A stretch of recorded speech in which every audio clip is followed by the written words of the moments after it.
광주 MBC 아침 종합 뉴스. 4월 23일 화요일 아침 종합 뉴스입니다. 민주당을 비롯한 여야 4당이 5.18 역사 왜곡 처벌법을 다음 달 5.18 기념일 이전에 처리하기로 합의했지만 자유한국당이 국회의사 일정을 거부하고 있어 불투명합니다. 세월호 참사를 상징하는 노란 리본처럼 5.18을 상징하는 배지가 지역 예술가들의 협업을 통해 제작됐습니다. 농산물 유통구조를 단순화시킨 로컬푸드 직매장이 광주 전남에 선보인 지 6년 만에 연매출 700억 원대로 성장했습니다. 이상 오늘의 주요 뉴스입니다.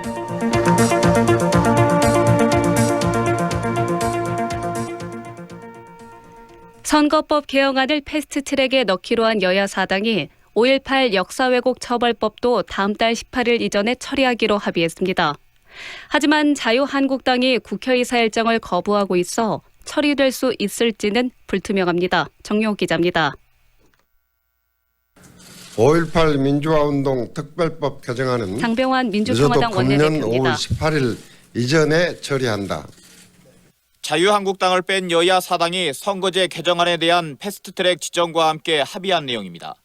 5.18 특별법 개정안은 일명 한국판 홀로코스트법이라고 불립니다. 언론이나 출판물, 토론회나 집회 등을 통해 5.18을 왜곡 날조할 경우 7년 이하의 징역이나 7천만 원 이하의 벌금에 처한다는 내용을 담고 있습니다. 이 개정안은 지난 2월 자유한국당 김진태 의원이 주최한 국회 공청회에서 5.18 망언이 나온 이후에 발의됐습니다. 하지만 자유한국당의 노골적인 거부와 민주당의 미지근한 대응 속에 법안 처리는 지지부진했습니다. 그러던 중 최근 자유한국당이 5.18 망언 의원들에게 솜방망이 징계를 내려 비난 여론이 높아지자 여야가 합의에 나섰습니다. 5.18 39주기를 앞두고 정치권이 뭘 했냐는 비판을 의식한 것으로 보입니다. 하지만 법사위에 2달 넘게 계류 중인 개정안이 다음 달 18일 안에 처리될진 불투명합니다. 법사위원장을 맡고 있는 자유한국당이 선거제 개정안 패스트트랙 합의를 의회 구태타로 규정하며 의사 일정을 거부하겠다고 밝혔기 때문입니다. MBC 뉴스 정용욱입니다. 노란 리본 하면 세월호를 떠올리는 분들 많으실 겁니다. 5.18도 세월호의 노란 리본 같은 상징물을 만들자며 지역의 작가들이 머리를 맞대 상징물을 만들어냈습니다. 어떤 모습을 형상화했을지 송정근 기자가 보도합니다. 해마다 이맘때 열리는 제주 4.3 추모식. 참석자들이 옷깃마다 빨간 동백꽃 배지를 달고 있습니다. 당시 쓰러져간 제주도민의 영혼을 상징하는 동백꽃 배지는 이제 4.3의 상징물이 됐습니다. 내년이면 40주년이 되는 5.18에는 아직 이런 상징물이 없습니다. 4.3 작가들이 배지를 하나씩 나눠주면서 오신 분들한테 나눠주면서 4.3 이야기를 하기 시작했어요. 그런데 저희는 5.18 얘기를 해야 되는 작가인데 뭔가 이게 나눠드릴 게 없구나 하는 생각이 들었거든요. 한국 민주주의의 성지답게 5.18의 상징적 의미를 담아 상징물을 만들어 보자며 지역의 작가들이 나섰습니다. 그러다 발견한 것이 1990년 홍성담 작가가 제작한 횃불 행진이라는 5.18 판화에 등장하는 주먹밥 여인. 저항정신이 깃든 횃불에다 나눔정신의 주먹밥까지 5.18의 대동정신을 압축해서 담았습니다. 이 배지가 세계화의 이야기되고 공론화되고 그리고 그 진실이 왜곡되는 부분들을 좀 바로잡는 데 그러한 역할들을 했으면 좋겠습니다. 이 5.18 상징물의 제작과 배포는 모두 광주 시민들이 자발적으로 진행하고 있습니다. 제작진은 5.18 배지 판매 수익금을 제주 4.3 재단과 세월호 참사 가족협의회 등의 활동비로 기부할 계획입니다. 이게 마중물이 돼서 박석인 광주정신 빨리 좀 웨이홀 보급이 됐으면 좋겠습니다. 그래서 광주 시민은 말할 것도 없이 전 국민이 이 배지를 가슴에 달고 우리 5.18을 같이 생각해주고 고민해주고 그렇게 해줬으면 좋겠고. 배지가 만들어진 지 일주일이 채 안 됐지만 SNS 등으로 인기를 끌면서 벌써 2번째 제작에 들어갔습니다. 주먹밥 아줌마 배지가 5.18의 상징물로 자리매김할 수 있을지 주목됩니다.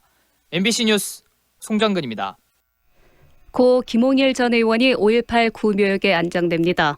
광주시는 안장심사위원회를 열고 김 전 의원을 5.18 구묘역에 안장하기로 결정했습니다. 김 전 의원은 5.18 유공자이지만 과거 나라종금 로비 사건으로 유죄를 선고받아 5.18 국립묘지 안장 여부는 향후 국가보훈처의 심의를 거쳐서 최종 결정됩니다. 김 전 의원의 시신은 오늘 오후 3시쯤 5.18 구묘역에 도착할 예정입니다. 전남의 한 고등학교 1학년 기숙사에서 이른바 기절놀이를 빙자한 금품갈취 사건이 있었다는 MBC 보도와 관련해 경찰이 본격적인 수사에 착수했습니다. 경찰은 피해 학생 9명을 대상으로 기절놀이 강요와 금품을 빼앗긴 액수 등에 대한 1차 조사를 마쳤고 이르면 오늘부터 학부모들의 동의를 얻어 가해 학생으로 지목된 7명을 소환해 조사를 진행할 예정입니다. 농산물 유통구조를 단순화시킨 로컬푸드 직매장이 빠르게 성장하고 있습니다. 광주 전남에 선보인 지 6년 만에 연매출 700억 원대로 급성장했습니다. 이계상 기자입니다. 무등산 자락에서 갓 생산된 두릅이 판매대에 진열되어 있습니다. 농산물 생산 이력을 직접 확인하고 저렴한 가격에 살 수 있다 보니 로컬푸드 직매장에는 단골 고객들이 꾸준히 늘고 있습니다. 신선한 채소를 소비자 직접 이숙재십니다. 농민들이 진 걸 바로 우리가 먹을 수 있어서 좋죠. 광주농협이 운영하는 로컬푸드 직매장은 작년 10월에 문을 열었습니다. 월 매출이 8억 원을 웃돌고 있고 올해 안에 손익분기점을 넘어설 것으로 예상됩니다. 농산물 유통 구조를 단순화한 직매장 덕분에 중소농가들도 판로 걱정 없이 농산물을 생산할 수 있게 됐습니다. 또 고령 농가들이 박종일 농산물을 출하할 곳이 광주농협 없습니다. 그런 분들이 이제 로컬 푸드에 언제든지 출하할 수 있기 때문에 바로 출하만 하면 소득이 발생하는 것이죠. 광주 농산물 종합유통센터에도 로컬푸드 직매장이 새롭게 들어섰습니다. 광주 전남 지역 농민이면 누구나 직접 생산한 상품을 공급할 수 있다 보니 기존 직매장보다 다양한 농산물을 선보이고 있습니다. 출하 시기 작부 체계 개선을 통해서 보다 많은 농업인들이 큰 혜택을 받을 수 있을 걸로 생각하고 있습니다. 광주 전남 지역에서는 30여 곳의 로컬푸드 직매장이 활발하게 운영되고 있습니다. 로컬푸드 직매장이 출범한 지 불과 6년 만에 연 매출 규모가 700억 원대를 돌파했습니다. 직매장에 참여하는 농민들은 지난해 말 기준으로 5천 농가를 넘어섰습니다. 이 같은 성과를 토대로 전남 지역 로컬푸드 직매장들은 연이어 수도권 시장까지 진출하고 있습니다. MBC 뉴스 이계상입니다. 2019 광주 세계수영대회 공식 유니폼과 시상 메달이 공개됩니다. 수영대회 조직위는 내일 오후 5시 서울 JW 메리어트 호텔에 대회 공식 유니폼 패션쇼를 열고 대회 기간 임원이나 심판 등 종사자들이 착용할 정장 유니폼을 공개합니다. 이 자리에서는 또 광주의 상징인 무등산과 영산강을 형상화한 대회 시상 메달이 언론에 처음으로 공개됩니다. 광주 세계 수영선수권대회 성공기원 슈퍼콘서트에 국내외에서 3만여 명이 광주를 찾을 것으로 예상되는 가운데 광주시가 특별 교통대책을 추진합니다. 광주시는 교통 안내를 위해 공무원과 자원봉사자 200여 명을 배치하고 행사장 주변 도로에 버스 주차 공간을 마련하기로 했습니다.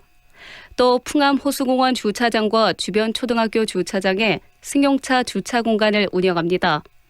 또 행사가 끝나는 밤 10시에 맞춰 시내버스 배차 간격을 단축하고 터미널을 경유하는 버스 노선은 밤 12시까지 연장 운행합니다.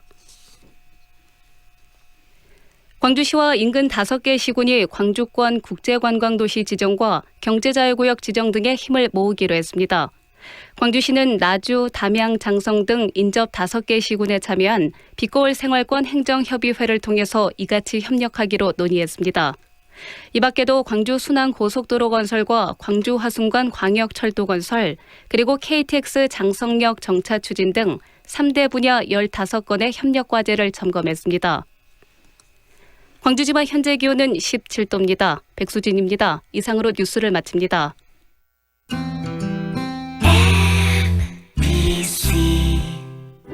연기자 정동환입니다.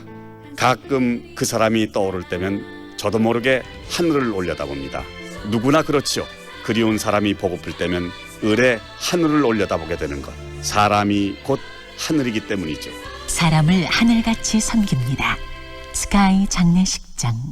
마루 하면 정상이잖아요. 요즘 여자들 마음 사로잡은 중의 마루 일이 인기라고 합니다. 첨단에 이어 생활의 가치가 시작되는 곳. 광천 중해마루일 센터미 곧 당신을 만나러 갑니다. 문의 광주 352-4500번. 지금 시각은 8시 10분입니다.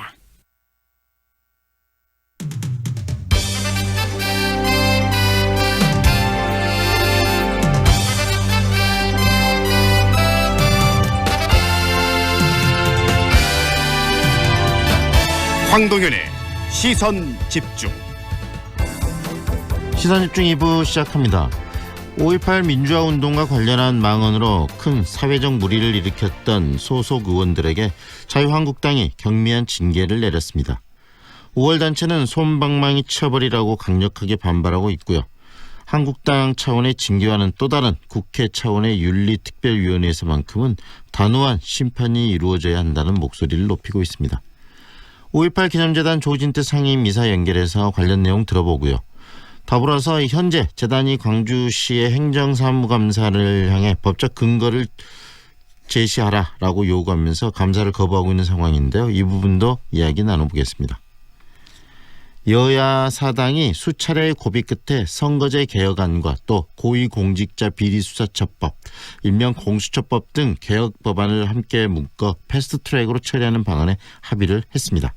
하지만 각 당 내부의 또 추진 과정이라든지 또 철저하게 저지하겠다라는 자유한국당의 강력 반발이 있어서 고비가 아직 남아있긴 합니다. 합의한 내용 어떤 내용이고 또 앞으로의 과정 어떻게 전개되는지 정의당 윤소아 원내대표와 이야기 나눠보는 시간 준비했습니다.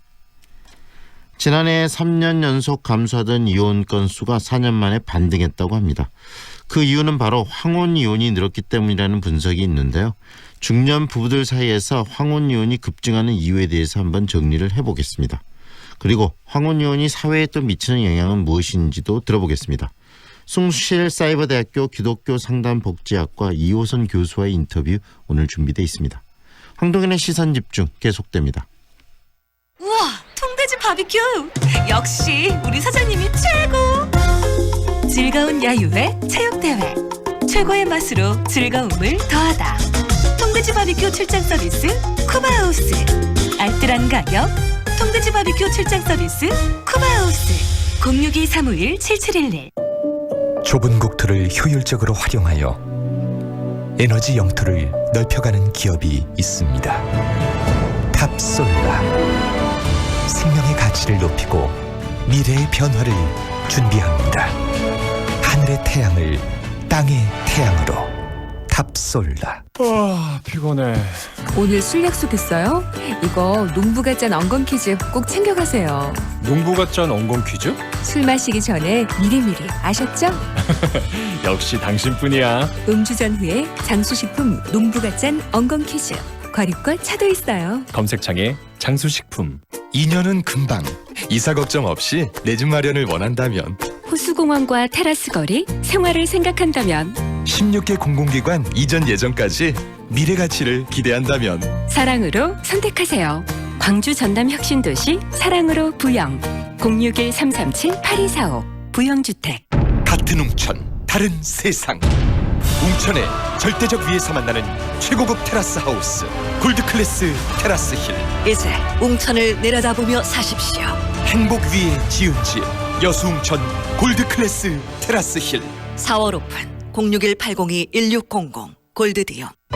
동선동에 광주 0.1%만을 위한 MVG 저택이 옵니다. 호텔식 인테리어와 프리미엄 조식 서비스를 갖춘 럭셔리 라이프의 완성. 프레스티지 펜트하우스 동선동 남양휴튼 MVG 062-385-8988 남양건설 MVG그룹. 도시의 풍경을 바꾸는 제1풍경체. 이제 광주 북구의 풍경을 바꿉니다. 새로운 중심에서 만나는 1556세대 프리미엄 대단지 제1풍경체 센트럴파크. 광주의 변화는 풍경체로부터. 5월 오픈 예정. 1899-2195 제1건설.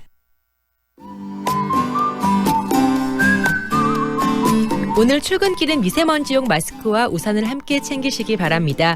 현재 광주의 미세먼지 농도 53 마이크로그램, 초미세먼지 농도 30 마이크로그램을 보이고 있는데요. 오전까지 나쁨 수준을 보이다가 오후에 비와 함께 해소되겠습니다. 비가 오면서 더위도 주춤하겠습니다. 오늘 한낮의 기온이 어제보다 7도가량 낮아 19도에 머물겠습니다. 오늘 오후부터 시작된 비는 내일 아침까지 이어지겠고 남부지방에는 10에서 40mm의 비가 올 전망입니다. 이어서 현재 교통 상황입니다. 상무대로 농선 교차로에서 화정 사거리 방향 중간 지점 1, 2차로에서 승용차 간 사고 발생했습니다. 주의 운전하시기 바랍니다. 제2순환도로 풍암 나들목에서 서창 나들목으로 밀려 지나고 있고 상무대로 송정역에서 도산역으로 서행 중입니다. 무진대로 기아자동차 사거리에서 광천 사거리로 차량 늘어나고 있고 금남로 북성중학교에서 유동 사거리로 차간거리 좁게 이동 중입니다. 안전한 화요일 출근길 되시길 바랍니다. 지금까지 좋은 아침 좋은 일자리 광주 전문 취업 어플 사랑방 잡협찬 날씨와 교통정보의 정은솔이었습니다. 황동현의 시선집중과 함께하고 계시는 지금 시각 8시 15분 40초 막 지나고 있습니다. 자유한국당이 5.18 망언의 주인공인 이 김순례 최고위원에게는 당원권 정지 3개월 그리고 김진태 의원에게는 경고 징계를 내렸습니다. 솜방방이 처벌이라는 지적과 함께 5월 단체를 비롯한 광주 민심이 강력하게 반발하고 있는데요. 5.18 기념재단 조진태 상임이사 연결해서 관련 내용 들어보겠습니다. 안녕하세요, 이사님. 예, 안녕하세요. 네, 자유한국당 내 5.18 망언을 입사하는 의원들에게 일단 징계 조치를 취한다고 징계를 했는데요. 과연 징계라고 볼 수 있을까요? 어떻게 보십니까? 국민들의 여론이 그 자유한국당에 대한 질타가 이어지니까 네. 할 수 없이 했다는 신용을 내는 행태밖에 아니다 이렇게 보고 싶어요. 네. 그리고 어떤 측면에서는 사실 자유한국당의 수준을 그대로 반영한 징계다. 저는 이렇게 말하고 싶습니다. 네, 이런 징계를 지금 내리면서 황교안 총리가 5.18 지금 민주화 운동이 기념식장에 지금 내려오겠다 이런 이야기도 나오고 그러고 있는데 과연 좀 이율배반적인 그런 상황이 아닌가 싶기도 해요. 그 부분은 어떻게 보십니까? 네, 우선 5.18 묘지를 방문해서 5월 영령을 기리고 참배한다는 것까지 우리가 말릴 필요는 없겠죠. 네. 다만 그 황교안 자유한국당 대표는 공당의 대표입니다. 네. 그렇다면은 정치인으로서 공당의 대표로서 마땅히 취해야 할 도리가 있죠. 5.18 민주화운동은 대한민국 민주주의에서 이미 자리매김이 확보하게 된 그런 역사의 사건 아닙니까? 네. 네, 그런 부분을 자꾸 왜곡하고 회피하고 폄훼하는 부분에 대해서 명확한 입장을 밝히지 않고서 참배한다는 부분에 대해서 과연 오늘 영령과 우리 광주 시민들이 네. 그걸 납득할 수 있을까 그런 생각이 들고요. 네. 황교안 대표 스스로가 좀 자문을 해봐야 될 것으로 보여요. 네. 본인이 5.18 민주화운동 국민묘지를 참배한다는 부분이 과연 진정한 네. 참배의 어떤 뜻이 있는지 자문해보고 왔으면 좋겠습니다. 이 진정성에 좀 의심이 든다는 말씀이시네요. 예, 그렇죠. 네. 그렇다면 이 문재 의원들, 김순례 최고위원, 또 이 김진태 의원, 이 의원들이 당시 어떤 발언을 했는가 한번 되짚어 볼까요, 이사님? 김순례 의원은 5.18 민주화운동 유공자라고 하는 계물 집단을 만들어냈다라고 발언을 했죠. 네. 세금을 축낸다라고까지 이야기를 했습니다. 네. 그야말로 극단적인 망언입니다. 그리고 김진태 의원은 지금 계속 5.18 애국 폄훼에 앞장서고 있는 지만원 씨를 국회로 불러들여서 이름하여 지만원 공청회를 주최한 그런 의원이면서 당시 또 현장에 없었지만은 축사를 통해서 5.18 민주화운동이 마치 북한군 어떤 침투에 의해서 된 것처럼 왜곡하는데 앞장서 주장을 했던 사람입니다. 네. 그 망언의 비중 또한 가볍지가 않지요. 네. 그때 망언을 했던 또 다른 의원이 있지 않습니까? 이종명 의원. 그렇죠. 이종명, 예. 네. 그 당시 황교안 대표 체제가 들어서기 전인데 그때는 이종명 의원에게는 좀 제명이라는 좀 강력한 조치가 내려졌었어요. 그때와 이 형평성을 봤을 때 이번 이 징계는 좀 상당히 이해가 안 되는 부분이 있네요. 어떻습니까? 황교안 대표 이전에 이제 김병준 비대위원장 시절인데요. 네. 그때는 이제 자유한국당이 뭔가 변화를 모색하던 시기였기도 했고 그래서 5.18 민주화운동을 보다 적극적으로 껴안으려고 하는 그런 시도는 있었다고 보여요. 그런데 황교안 대표가 들어서면서 오히려 지금은 자유한국당이 훨씬 더 지금 5.18을 부정하는데 훨씬 더 오른쪽으로 좀 가고 있지 않나라고 하는 그런 느낌을 지울 수가 없습니다. 네. 다시 말하면 황교안 대표 이후 지금 5.18에 대한 자유한국당의 표현이나 인식 여러 가지 부분에 있어서 좀 더 문제가 심각해지고 있다고 보시는 건가요? 예, 그렇습니다. 지금, 최근에 이제, 물론 자유한국당 내 윤리위원회 이제 차원의 것이어서, 네. 우리가 이제 얼마나 비중 있게 볼 것인가라고 하는 문제 남아 있습니다만은, 그럼에도 불구하고 자유한국당이 어떤, 정치적 성격과 이상 입장을 취할 것인지에 대해서는 약간의 이제 보수 정당에 대한 기대가 있는 부분이 있죠. 그러나 네. 지금 행태를 놓고 보면 굉장히 좀 오른쪽으로 많이 가고 있어서 특히 5.18 관련해서는 정말 심각한 우려가 드는 것이 좀 사실이죠. 네. 황교안 대표도 지금 5.18 기념식 참석에 앞서서 이 5.18 문제에 대해서 이 공당을 맡고 있는 책임자로서 좀 더 명쾌한 어떤 본인의 생각들을 좀 표현해야 되지 않겠나라는 생각도 듭니다. 예, 그렇습니다. 지금 5.18이 이제 곧 다가오지 않습니까? 네. 대한민국 국민의 이제 기념일이기도 하고 그렇기 때문에 정당의 대표들은 다 올 것인데 황교안 대표께서는 5.18 그 기념식에 참석하기 위해서는 먼저 명확한 그 선행 조치가 필요해 보여요. 우선 자체 당 윤리위원회에서는 솜방망이 처벌을 했지만 지금 5.18 왜곡처벌법이 어제 여야 4당에서 합의해서 지금 임시국회에 처리하겠다. 5월 18일 이전에 이런 합의를 내놨는데요. 황교안 대표께서는 보다 적극적으로 5.18 왜곡처벌법에 동참을 해서 더 이상 왜곡과 폄훼가 일어나지 않도록 이 왜곡처벌법은 예방법이에요. 더 이상 그런 일이 일어나지 않도록 하는 것이기 때문에 그런 부분에서 명확한 입장과 태도를 취한 다음에 5월 18일 기념식에 참석했으면 좋겠다. 이런 바람을 가져봅니다. 5.18의 왜곡처벌법에 대한 자유한국당 입장도 명확하게 하고 그다음에 또 중요한 게 지금 5.18 이 진상규명특별위원회가 곧 출범하게 되는데 이제 그 진상규명위원회에 적극적으로 진상을 규명하려는 의지를 자유한국당이 보일 필요도 있겠네요. 그렇죠. 지금 어떻게 보면 이제 마지막 기회라고 볼 수 있는데 5.18의 이제 포괄적 진상규명은 사실 이제 지난 95년 특별법 제정 이후로 일정 부분 그 성과를 거뒀지요. 그러나 10일간의 5월 현장, 광주 현장의 끔찍한 사건들은 다 묻혀버렸습니다. 피해자는 있는데 가해자가 없는 거죠. 이런 대한민국 어떤 그 국민의 어떤 공동체적 그 도덕 기준, 윤리를 바로 세우기 위해서라도 그리고 국군이 어떤 역할을 해야 되는가라고 하는 그런 가치 기준을 명확히 하기 위해서라도 현장 그 가해 끔찍한 그 만행을 저지른 지휘관과 병사에 대해서도 그 잘잘못을 가려야 돼요. 그러려면 진상조사가 필요하죠. 이 역할이 바로 진상규명 조사위원회 역할입니다. 빨리 출범해서 이런 일들을 밝혀서 국민적 갈등을 해소하는데 기여하는 것이 지금 가장 필요한 일이다. 이렇게 말씀을 드릴 수 있겠네요. 네. 그리고 또 이 청취자분들, 광주 시민들의 궁금증 하나를 좀 더 풀어주셨으면 좋겠는데 최근 광주시 의회의 행정사무감사를 5.18 이 지금 재단에서 받지 않겠다라고 지금 밝히셨는데 청취자분들에게 좀 알려주십시오. 왜 지금 광주시 의회에서 하는 행정사무감사를 받을 의사가 없다고 표현하셨는지 말씀 좀 해주시죠. 이 문제는 사실 지금 5.18이 놓여있는 시대적 과제에 비춰봤을 때는 이제 우리 내부의 문제인데요.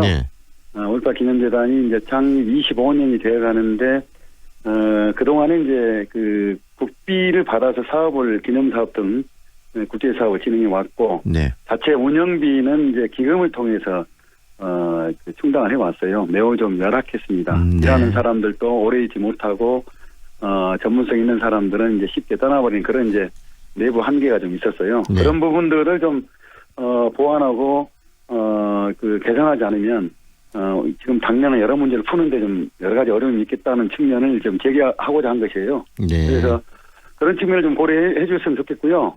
지금 당면한 문제는 이제 진상규명 문제라고 왜곡 처벌 등에 관한 그 사안입니다. 그래서 이 문제가 이제 언론에 보도되면서 조금 이제 당혹스러운 점이 없지 않아 있지만 우리 내부 문제는 내부적으로 풀고 지금 5.18의 시대적 과제를 우리가 해결하는데 시의회는 물론이고 시나 5.18 재단, 5.18단체 광주 시민들 모두 힘을 합쳐야 될 때다 이렇게 말씀을 드리고 싶습니다. 큰 틀에 있어서는 정말 이 시대적 과제, 이 진상을 제대로 규명하고 5.18의 의미를 굉장히 제대로 세우는 부분도 좀 필요한데 그 행정사무감사를 받을 수 있는 대상은 아니라고 지금 5.18 단체 이 재단에서는 인식하고 계신다는 말씀이시네요.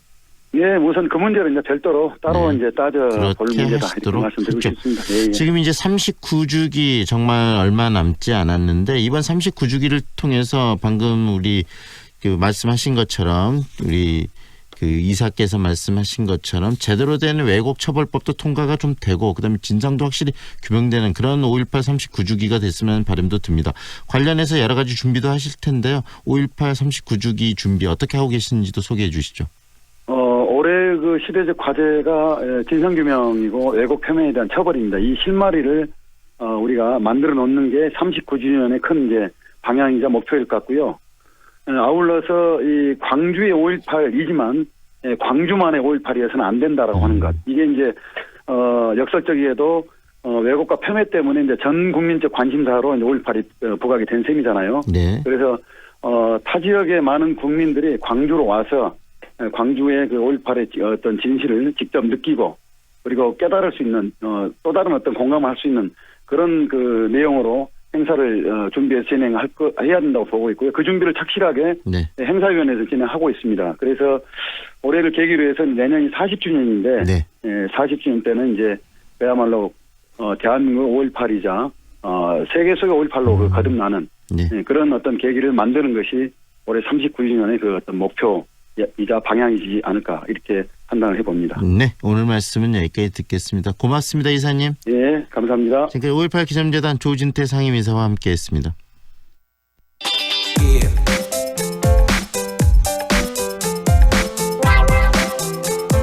자유한국당을 제외한 여야 4당이 어제 선거제 개혁안과 또 고위공직자범죄수사처법 일명 공수처법 등 개혁 법안을 묶어서 패스트트랙으로 처리하는 방안에 최종 합의를 했습니다.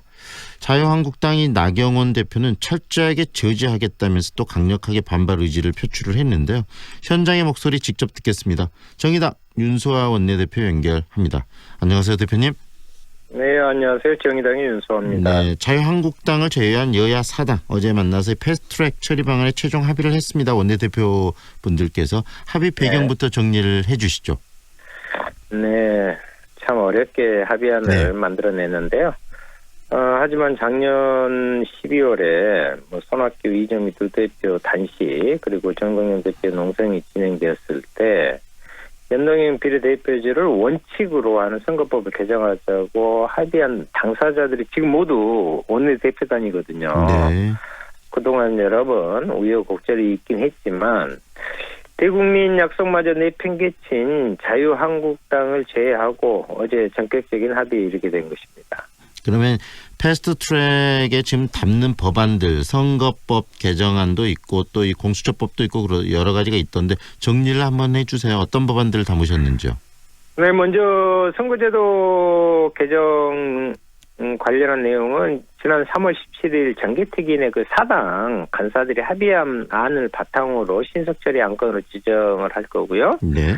공수처 설치 관련법은 공수처의 기소권을 제외하고 수사권과 영장 청구권 그리고 검찰이 불기소할 경우에 법원에 재정 신청할 권한을 부여하는 것입니다. 다만 공수처가 이제 수사한 사건 중에 판사, 검사, 경무관급 이상 고위직 경찰이 기소 대상에 포함되어 있는 경우에는요. 공수처에 기소권을 부여해 주는 것입니다. 검경 수사권 조정은 이미 사개특위 사당 의원들의 합의사항을 기초로 신속처리 안건으로 지정하자 이런 내용입니다. 네, 5.18 관련한 왜곡 그 처벌법도 이야기가 논의가 됐었는데 그 법은 이번에 패스트트랙으로 들어가지 않고 사전에 임시국회에서 좀 논의하자 이렇게 정리가 된 건가요? 5.18 관련 특별법은 패스트트랙으로 올리지 않아서 패스트트랙이 실은 길게는 330일까지 가는데 이건 대단히 중요한 문제고 그래서 사당이 올해 39주년 그 안에 총력 집중해서 특별법을 처리하자라는 합의를 했습니다. 네. 가장 중요한 법이기도 하고 또 이 지금 정의당이 관심을 가장 많이 또 표현했던 법 중에 하나가 이 선거법일 텐데 이 선거법은 그러면 어떤 식으로 개편되는 겁니까? 앞서 말씀드린 대로 선거제 개편은 지난 그 3월 17일 사당 정개특위 간사들이 합의한 안을 바탕으로 미세한 조정을 할 거예요. 그래서 개정을 할 건데 설명을 드리자면 국회의원 의석을 지금 현행 그대로 300석을 일단 고정을 하고요. 지역구 225, 비례대표 75입니다. 전국 단위의 정당 득표율로 정당별 비례대표 의석을 결정하되 연동형 적용 비율을 50%만 반영하도록 하는 것입니다. 정의당의 입장에서는 100% 완전 연동형은 아니지만 정치개혁의 출발점으로 삼지 않은 뜻에서 대승적 합의를 이끌어냈습니다. 네, 그리고 이 또 공수처법 관련해서 이 검찰의 어떤 권한이나 이런 부분을 좀 축소하자, 그다음에 그 견제 시스템을 만들자는 차원에서 굉장히 논의가 치열했었는데 방금 말씀도 하셨지만 기소권이 일부 지금 뭐 제한을 두는 그런 부분들, 일부 어떤 상황에만 기소하고 나머지 부분에 대해서는 기소권을 지금 제외하는 그런 법안이 통과가 됐습니다. 이번에 그 합의된 공수처 관련 법안의 내용도 소개를 좀 해주시죠. 그러니까 말씀드린 대로 판사, 검사, 경찰들은 그 이행 당사자들 있잖아요. 네. 그래서 이제 기소 대상에 포함시켰고, 예를 들면 대통령 친인척이라든가 국회의원이라든가 네. 이런 부분은 영장 청구권을 하고, 만약에 수사에서 여러 가지 사실 분명히 드러났습니다. 기소를 안 할 경우에는 공수처 자체가 법원에 재정 신청을 하게 만들었습니다. 그러면 이제 법원에서 공소제기 명령을 내리면요, 네. 기소를 검찰이 할 수밖에 없습니다. 그래서 그런 보완책으로서 합의점을 만들어낸 것입니다. 네, 이번 합의안에 대해서 이 공수처법에 대해서 우리 원내대표님께서는 어떤 생각이십니까? 현실적으로 가장 합리적이라고 보시나요? 정의당의 입장에서는 굉장히 말씀드리면 일관되게 공수처는 20년 동안 우리의 수건이었잖아요. 네. 그래서 수사권과 기소권을 동시에 공수처에 부여하는 것을 원칙으로 지금까지 쭉 정의당은 가져왔었죠. 네, 좀 아쉬움이 남으실 텐데 이런 식으로 이 일부 기소권을 가지고 지금 공수처법이 통과가 됐는데 그 부분들이 왜 이렇게 논의가 됐고 이런 결론을 맺어졌는지도 좀 알려주시죠. 네, 결국 이제 바른미래당에서 그 이제 사개특위 의원들께서 이렇게 수사권, 기소권을 동시에 갖게 되면 너무 좀 무소불위의 부분으로 편향될 우려가 있다, 이런 말씀들을 하시는데 네. 내부적으로는 실은 선거제 패스트트랙에 대한 부정적인 것을 외화시켰다고 저는 보고요. 대신 대통령 친인척이나 국회의원 등 같은 경우에는 실제로 재정 신청권을 줌으로써 그것을 기소를 할 수 있는 통로를 열어놨기 때문에 네. 거기에 응당한 공수처의 역할을 해낼 수 있다. 네. 저는 이렇게 봅니다. 100% 만족하지는 않지만 현실적으로 그런 부분을 최대한 보완했다, 이렇게 보시는 거네요. 그런 통로를 마련해 놓은 거지요. 네. 네네. 그리고요, 이렇게 지금 원내 사당 대표들이 합의는 했지만 지금 바른미래당 내부에서는 좀 갈등도 심하고 반대도 있는 것으로 알고 있는데 바른미래당 의원총회 과연 통과 녹록하지는 않을 것 같습니다. 혹시 바른미래당 의원총회에서 부결되거나 그랬을 때 이게 또 깨지지는 않나라는 국민들의 그 우려도 있던데 어떻게 보세요? 저는 이제 어제 쭉 그 만나 뵈면서요, 부결보다는 추인 가능성이 더 높다, 이렇게 말씀드리고 싶습니다.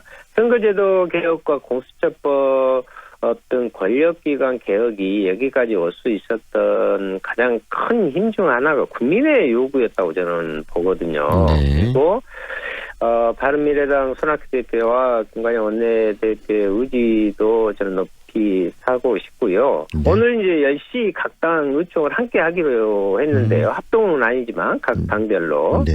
국민의 기대에 부응하는 결과를 저는 기대합니다. 네. 네, 이제 패스트 트랙에 올리게 되면 어떤 과정을 통해서 언제 최종적으로 이 법안이 확정되는가도 소개해 주시죠. 일단 지정은 내일 모레 4월 25일까지 하기로 했고요. 네. 원래 이제 최종은 330일인데 본회의 60일은 의장님의 정책 의지가 강하기 때문에 하루만이라도 의결을 행사할 수 있거든요. 네. 그렇게 보면 최소 9개월 후인 1월 말까지는 본회의에서 의결할 수 있을 것이다. 이렇게 예측할 것이고요.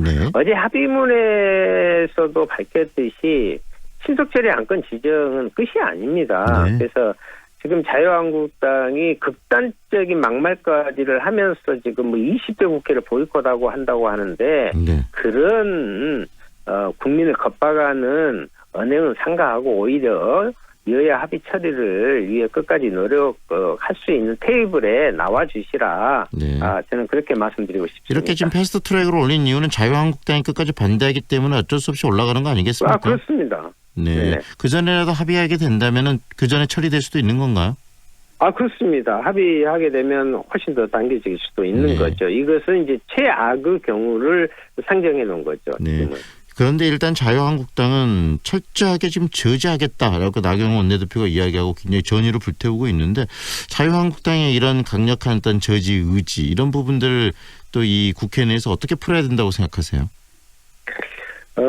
진행자분께서도 지적하셨잖아요. 지금 가장 큰 문제는 선거법 개정을 위한 논의를 자유한국당이 사실상 거부하고 있는 거 아닙니까? 아니 어쩌면 원천 봉쇄하겠다는 것인데 패스트트랙을 하면 20대 국회를 전면 보이콧하겠다는 이런 이야기는 성립할 수가 없는 거고 국민의 반발만 더 살 것입니다. 그래서 일 좀 할 수 있도록 국회에 협조를 해주길 부탁과 함께 강력한 요구를 하고요. 또 하나 이제 이번에 이렇게 패스트트랙으로 지정되면요, 한국당 스스로도 더 이상 논의를 당분간은 강력한 반발을 하겠지만 논의를 거부하기는 어려울 것이라고 판단합니다. 당연히 협상 자리에 나올 수밖에 없다. 그래서 아직 논의할 기회가 있다고 이렇게 생각을 합니다. 결국은 강력한 반발을 이야기하고 있지만 다시 뒤집으면 이런 자유한국당의 강력한 반발 때문에 이런 주요 법안들이 패스트 트랙으로 갈 수밖에 없었던 거 아니냐라는 그런 생각이 들고요. 앞으로 또 관련해서 개혁 입법들이 굉장히 많습니다. 해야 될 일들이 경제 관련한 입법들도 있고요. 그래서 1년 동안에 그런 작업들을 굉장히 열심히 해야 되는데 그렇기 위해서는 이번에 패스트트랙뿐만이 아니라 여당과 야 3당의 공조 또는 어떤 정책적인 여러 논의들이 많이 중요할 것 같습니다. 앞으로 그래서 국회를 어떻게 풀어갈지도 한 말씀 해주시죠. 그래서 저도 지금 상무위나 의총 모두 발언 때마다 계속 연속 무슨 이야기를 하고 있냐면 국회가 이게 뭡니까?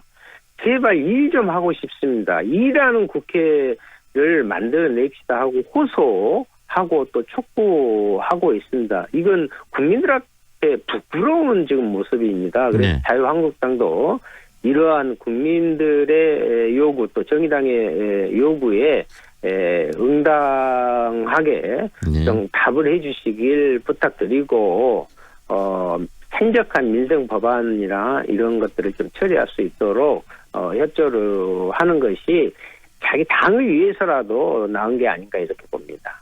오늘 말씀은 여기까지 듣겠습니다. 고맙습니다. 지금까지 정의당 윤소아 원내대표였습니다.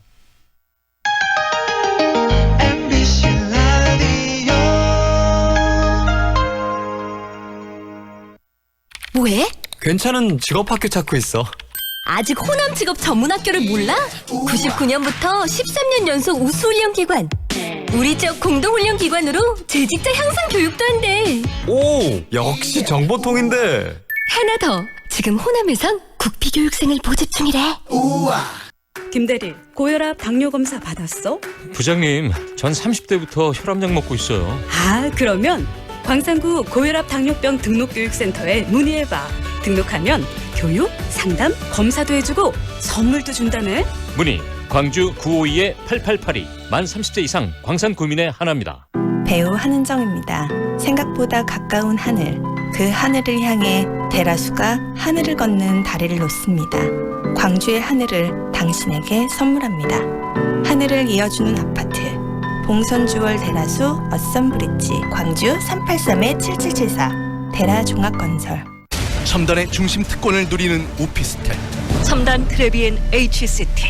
지하철 2호선 예정의 미래 가치와 첨단 3지구 개발 호재를 품은 북층형 랜드마크 오피스텔 첨단 트레비엔 H시티 4월 오픈 383-3535 한국자산신탁 SM 삼원기업 93.9 Feelings between the sheets. Why am I caressing my mama's knees? 세상을 보는 지역의 눈. 여러분은 지금 황동현의 시선 집중과 함께하고 있습니다. 대부분 세대의 은퇴가 가속화되고 고령화 시대에 진입하면서 결혼생활 20년 이상을 유지한 60대 이상 부부의 황혼 이혼이 늘고 있습니다. 왜 우리 사회에 황혼 이혼이 급증하고 있는지 그 이유 들어보겠습니다. 숭실사이버대학교 기독교 상담복지학과 이호선 교수 연결합니다. 안녕하세요, 교수님. 안녕하세요. 반갑습니다. 네, 사회적으로 황혼 이혼이 급증하고 있다고들 합니다. 먼저 이 황혼 이혼에 대한 정의부터 한번 내려볼까요, 교수님?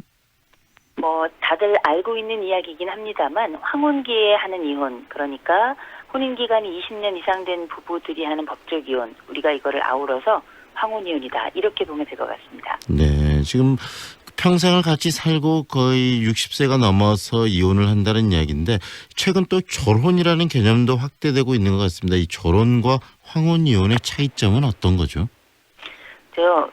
저희가 어제 그 이우예수 씨의 조론 이야기가 나오면서 네네. 다들 깜짝 놀라기도 했는데요. 일단 조론하고 이혼은 기본적으로 개념이 조금 다르다, 이렇게 보셔야 될 것 같은데, 일단은 조론이라고 하는 개념 자체는 먼저는 법적 관계, 부부로서 함께 살아가는 과정에서 법적인 울타리는 그대로 유지하겠다라는 게 첫 번째 차이가 있고요. 네. 두 번째로는 둘 간의 사이가, 부부 사이가 그렇게 나쁘지 않습니다. 정서적 관계는 그대로 유지하면서 대신에 이제 시기를 정해놓고 합의된 한시적 별거, 요걸 우리가 조론이다, 이렇게 보셔야 될 것 같고요. 네. 상대적으로 이제 황혼이혼은 거기에 따라 비교를 해보자면 법적 관계도 종료가 좀 되고 정서적 관계도 사실상 조금 부정적인 경우가 많고요. 그러니까 사실상 결혼 관계의 완전한 와해다, 이렇게 보시면 차이가 나지 않을까 싶습니다. 현재 황혼 이혼이 늘어난다는 이야기들이 나오고 있는데 비율은 어느 정도입니까? 이번에 2018년도 혼인 이혼 통계가 나온 걸 보면 아마 깜짝 놀라실 겁니다. 이번에 전체 이혼 중에 황혼 이혼이 차지하고 있는 비율이 33.4%예요. 네. 3분의 1 넘어섰죠. 네. 이게 황혼 이혼 건수가 4년 만에 반등했다, 이런 얘기들이 나오고 있는데, 이게 지금 20년 이상 된 이혼, 우리가 20년이라고 하면 30에 결혼했다 그러면 50에 이혼하는 거고요. 네. 이게 그렇게 긴 세월이라고 느껴지진 않는데 20년 이상 된 이혼 비율이 전체 증가한 걸 보면 9.7% 정도가 작년에 비해서 증가를 했는데, 관심 있게 봐야 될 게 30년 이상 된 부부입니다. 네. 이 부부들 같은 경우에는 작년 비교해 봤을 때 17.3%가 증가했거든요. 네. 엄청난 증가라서 사실상 이게 어떻게 해야 앞으로 우리가 살아갈 때 그 건강한 부부로 살아가고 또 해로라는 개념이 과연 우리가 어디까지인가를 또 생각해 보게 되죠. 실질적으로 황혼이혼이라고 말하는 이 대상도 이 30년 이상 결혼 생활을 하다가 이혼하게 되는 그런 분들을 황혼이혼이라고 이야기할 수 있을 것 같은데요. 이렇게 황혼이혼이 급증하는 원인은 어디에 있는 겁니까? 일단은 고령 인구들이 대폭 늘어나는 게 사실이고요. 네. 아무래도 인구가 많아지는 그 부분이 커지다 보면 그 부분에 여러 가지 어려움들이나 문제점들도 증가할 수 있기 때문에 노년 인구 증가가 가장 큰 원인이라고 볼 수 있고요. 또 한 가지는 이제 우리가 그 기대 수명, 앞으로 우리가 얼마를 더 살 것이다라고 하는 기대 수명이 늘어난 것도 사실인데, 이후를 어떻게 살아야 되나에 대한 사실상 대책이 없습니다. 네. 더 나아질 거라는 보장이 없기 때문에 이 선택을 하게 될 가능성도 커진 것 같고요. 또 우리가 이혼이라는 게 2000년대 초반부터 시작해가지고 급격하게 특별히 20년 이상 된 부부들의 이혼이 많이 증가했는데, 그만큼 심리적 울타리고 사회적 울타리도 낮아진 데다가 최근에는 연금 분할과 같이 여성들이 이혼한 이후에도 경제적 위기가 많이 좀 감소하게 되잖아요. 네. 그러면서 과거에 비해 이혼의 주도 세력들도 남성들보다는 여성들이 훨씬 더 커지게 됐죠. 네, 결국은 이 연금 분할이나 여러 가지 다양한 노후를 대비할 수 있는 환경들이 좀 더 안정적이 되면서 굳이 나이 먹어서까지 계속 그 결혼 생활을 유지해야 될 필요성이 없어졌다고 볼 수도 있는 건가요? 하면 또 그렇게 볼 부분도 없다고 할 수는 없겠죠. 다만 이제 우리가 꼭 경제적으로 여유가 생겼다고 이혼을 하는 건 아니겠지만 우리가 생각하고 있는 행복에 대한 척도가 많이 달라지고 있고요. 또 한 가지는 이 여성들의 변화의 속도와 또 남성들이 여기에 맞추는 이 심리적인 이 행보가 서로 속도의 차이가 좀 많이 나면서 네. 이 연금이 주는 그 탄력, 곧 내가 결혼하고 살아가는 동안에 이 사람하고도 괜찮았지만 이혼한 이후에도 경제적인 문제 때문에 너무 고통스럽지 않겠다 싶어서 하는 경제적인 부분도 큽니다만 내가 이 사람하고 함께 사는 것이 함께 살지 않는 것과 비교해 봤을 때 어떤 것이 더 나을 것인가. 우리가 흔히 이거를 가성비와 가심비 이 양자를 다 택하는 거라고 볼 때에는 네. 여성들의 선택이 아무래도 이혼이라는 것이 내게는 더 나은 것, 곧 남은 생애를 봤을 때 내가 이렇게 살라는 것은 건강한 게 아니라는 판단을 최근에는 조금 더 많이 하신 것 같습니다. 그리고 이 황혼 이혼이 아이들의 자녀들의 이 성장 그리고 결혼과도 또 밀접한 관련이 있는 것 같아요. 왜냐하면 성장 이후 출가하면 그때 이제 갈라쓰겠다. 그래서 한 30년 정도를 기다리는 그런 측면도 있는 것 같다는 생각 좀 드는데 어떻습니까? 그렇죠. 우리가 이제 흔히 대학 이혼이다, 수능 이혼이다, 혹은 일본에서는 나리타 이혼이다. 이게 이제 아이들의 중요한 입시라고 하는 20대 전후 이제 살아가며 결혼이라고 하는 굉장히 중대한 요 시기하고 발맞추어 가지고 요 한 고비를 딱 넘고 나면 이제는 어느 정도 역할을 한 것 같으니 이제 각자의 삶을 살자 이렇게 결정하는 경우가 많기 때문에 네. 사실상 우리가 단순히 경제적인 부분에만 한정하는 것이 아니라 이 결혼도 굉장히 복잡한 관계의 결속입니다만 이혼은 그보다 훨씬 더 고민을 많이 한 결과라고 봐야 되겠죠. 네. 황혼 이혼이 우리 사회에 앞으로 어떤 영향을 미칠까도 짧게 한 말씀해 주시죠. 일단은 둘이 있다 혼자 되니까 독거노인이 증가할 가능성이 굉장히 높고요. 거기에 따라서 자녀들의 비용, 부양에 따른 비용도 증가할 가능성이 높은데 문제는 우리나라가 이혼을 한다고 해서 경제적인 상황이 나아지는 게 아니기 때문에 네. 거기에 따른 노인 빈곤율이나 자살이 높아질 거고요. 장기적으로 보자면 자녀 세대의 결혼이나 이혼 결정에도 굉장히 큰 영향을 미치지 않을까 싶습니다. 네. 오늘 말씀 여기까지 듣겠습니다. 고맙습니다. 고맙습니다. 지금까지 숭실사이버대학교 기독교상담복지학과 이호선 교수와 함께했습니다.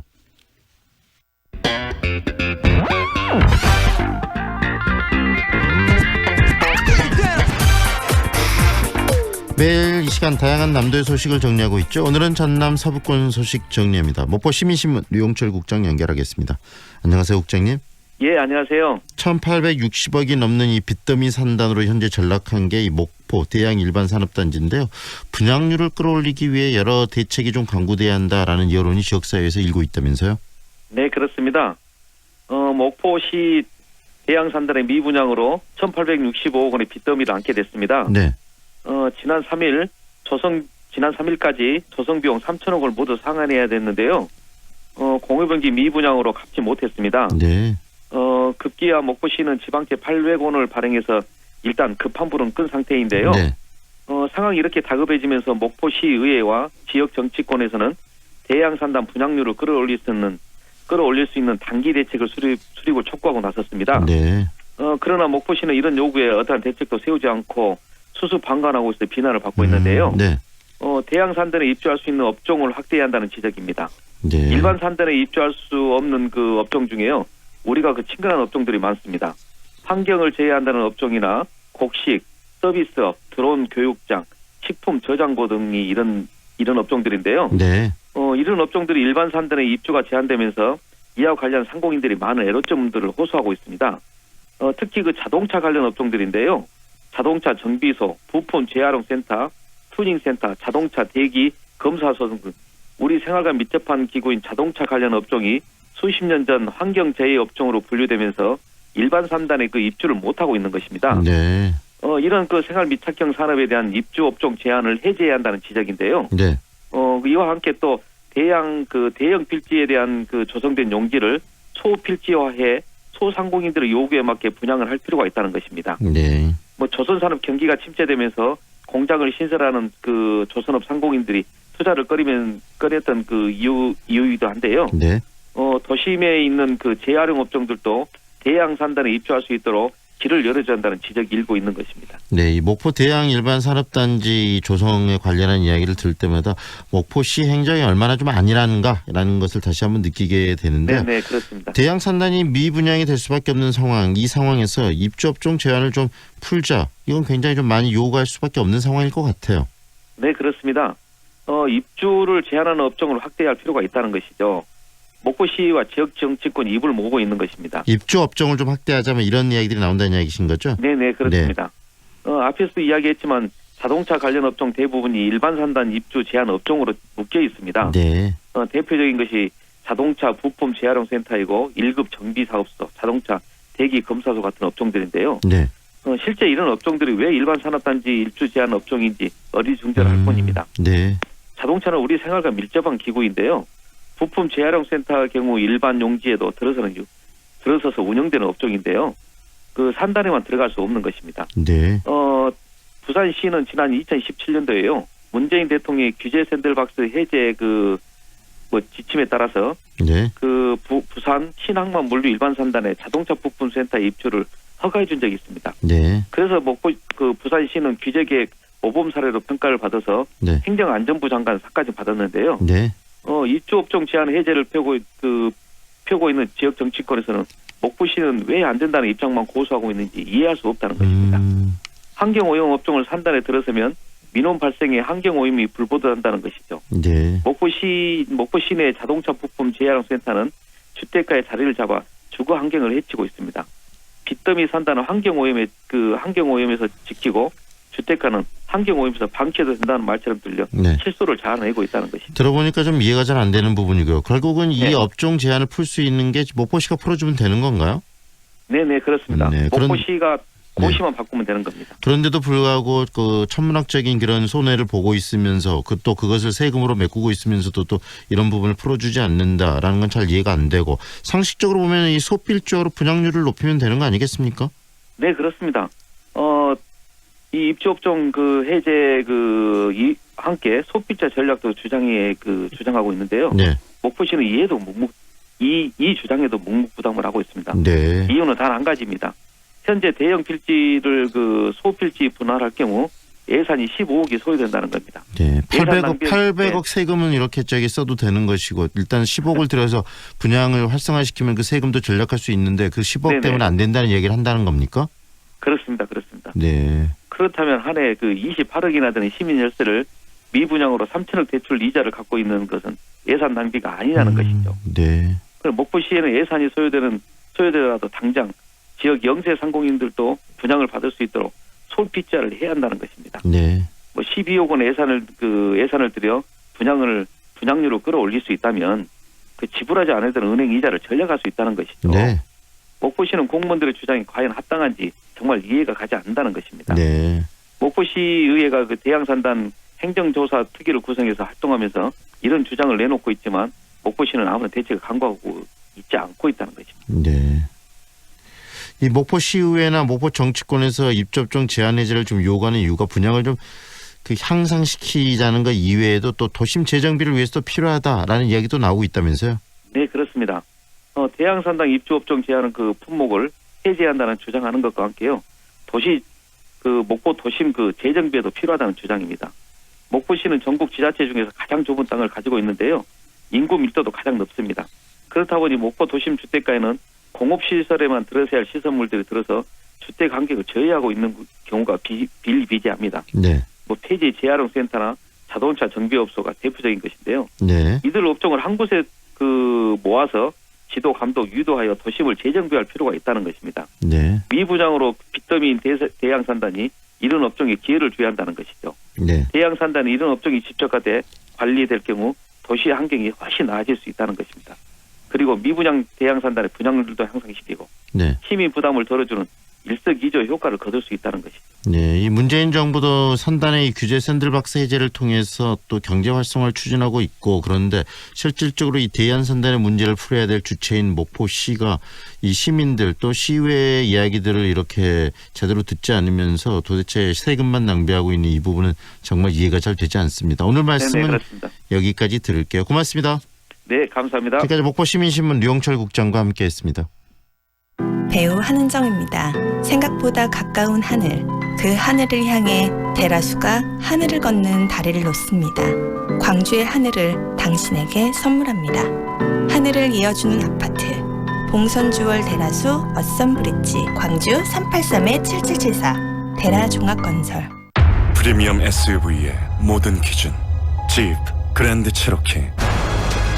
오직 4월 한 달간 최저 5,130만 원의 파격적인 가격으로 프리미엄 SUV를 누릴 절호의 기회. 집 그랜드 체로키. 지금 지프 전시장으로 문의하세요. 좁은 국토를 효율적으로 활용하여 에너지 영토를 넓혀가는 기업이 있습니다. 탑솔라.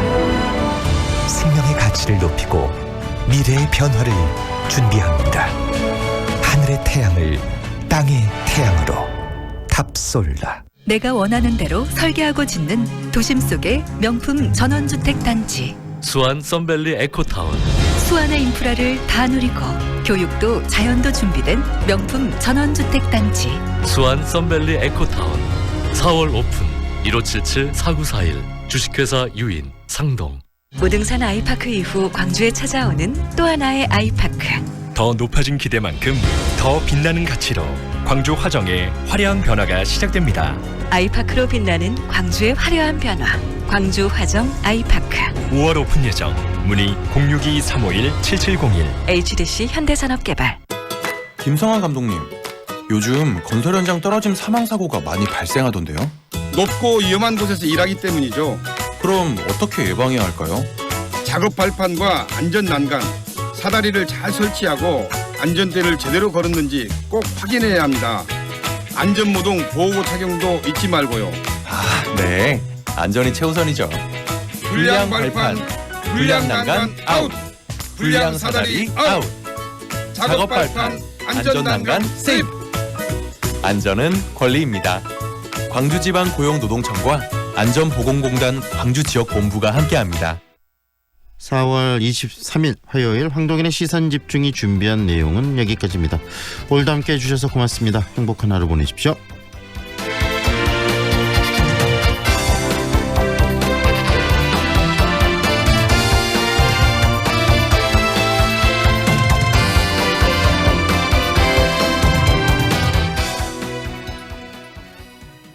지금 시각은 8시 57분입니다. 아이 키우는데 남자 여자가 어딨나? 육아휴직 잘 갔다 와. 유치원 끝날 시간이잖아. 걱정 말고 가. 잠깐만요. 아이들 지나가게 제가 비켜드릴게요. 당신의 배려가 아이를 키우는 힘이 됩니다. 내 아이란 마음으로 함께하면 어떨까요? 공익광고협의회. 우리가 태어나고 자란 우리 고장 광주. 우리가 자란 만큼 광주도 더 성장하길 바라는 마음을 이 한 장의 카드에 담았습니다. 광주 상생카드. 사용자 혜택은 더 많이. 지역 상권과 경제는 더 크게 성장할 수 있는 일석삼조의 광주 상생카드. 맛집에서도 카페에서도 문화생활까지. 이제 광주 어디에서든 광주 상생카드로 광주 사랑을 표현하세요. 당신의 따뜻한 소비가 함께 사는 광주를 만듭니다. 광주광역시.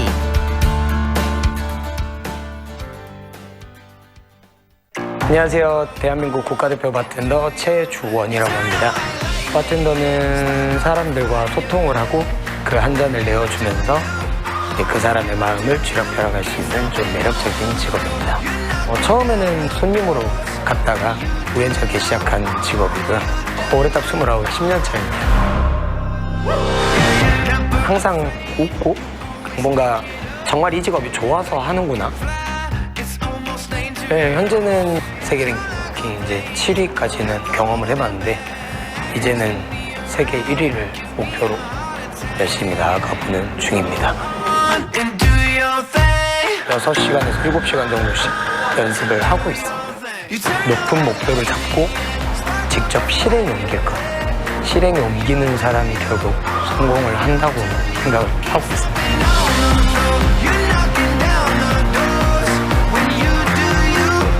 청년들의 우주정복을 위하여 건배. 광주 MBC가 청년들의 우주 정복을 응원합니다. 청년의 꿈을 키우는 남도 청출어람. 이 캠페인은 글로벌 공기업 한국농어촌공사와 함께합니다.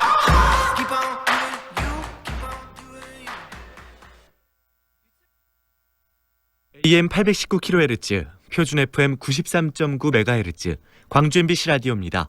HLCN. 친구처럼 다정한 연인처럼 MBC 문화방송. 여러분의 다정한 친구 광주문화방송이 9시를 알려드립니다.